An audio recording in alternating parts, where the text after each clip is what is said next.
All right, all eyes will be on Queen's Park today as the Ontario government expected to focus on getting through this pandemic. When the budget is released, the province will likely pump funds into some sectors desperately needing that financial boost. What else can we see? Joining me now is Richard Southern, 680 business editor. Good morning to you, Richard.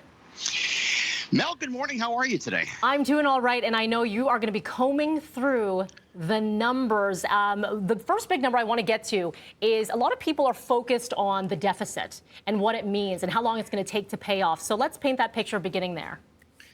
Well, I mean, it's already at a record high. I mean, the Ford government, unveiled its last budget in the fall in November, and that featured a $38.5 billion deficit, the biggest ever. It was also the biggest overall spending budget in Ontario history. And sources tell me, Mel, those numbers are only going to get bigger today. Look for a big spending budget from the Ford government. Sources tell me that this is really going to be aimed at getting Ontario through the pandemic. This is not a recovery budget. This is the government saying, listen, we're still in the throes of this pandemic. Now's not the time to hike taxes. Now's not the time to cut back on programs. Now's the time to spend on things like hospitals. You know, we've already seen some of the pre-budget announcements, $1.2 billion for the hospital sector, $933 million for long-term care. There's going to be more of that. We got the Toronto Sun this morning reporting that potentially a new hospital for Brampton will be in this budget. So, it's not going to be your typical conservative budget, but that's because, we're not in a typical time right now, Mel. There's going to be a lot of expenditures here today. We definitely are not in a typical time right now. Let's talk a little bit about how the day is going to play out before we get into some more specifics. The minister is actually going to go with tradition and buy these new shoes. And then you get into the lockup, right? So what is the timing on the day?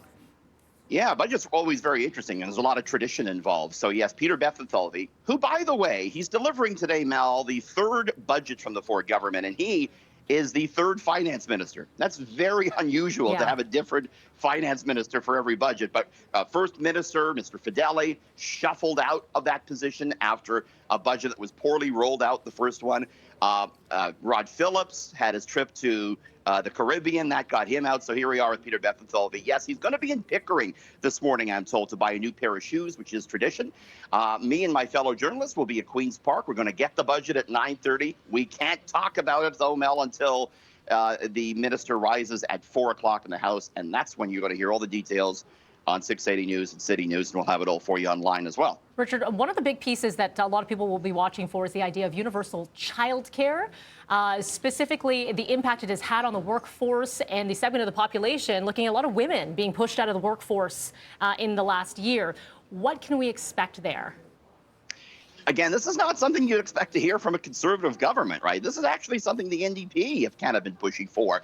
But the finance minister, his former chief of staff, wrote an op-ed in the Toronto Star this week calling for some sort of universal childcare. So people were looking at that as a signal that it's coming. And indeed, Minister Bethlenfalvy was asked about it yesterday, and he basically didn't deny it. He's like, well, we're going to have to wait for the budget. This would be a way to, as you say, encourage more women to get back into the workplace. It would take the burden off of families if they don't have to pay for or pay as much for childcare.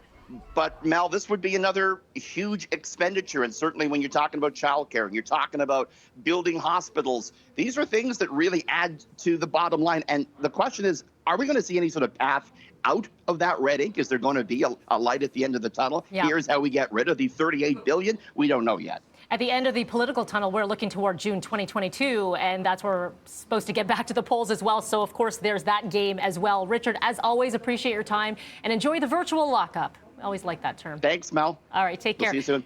7-Eleven is your time right now. We're joining Sid and Dina. What is in your food? That's the question.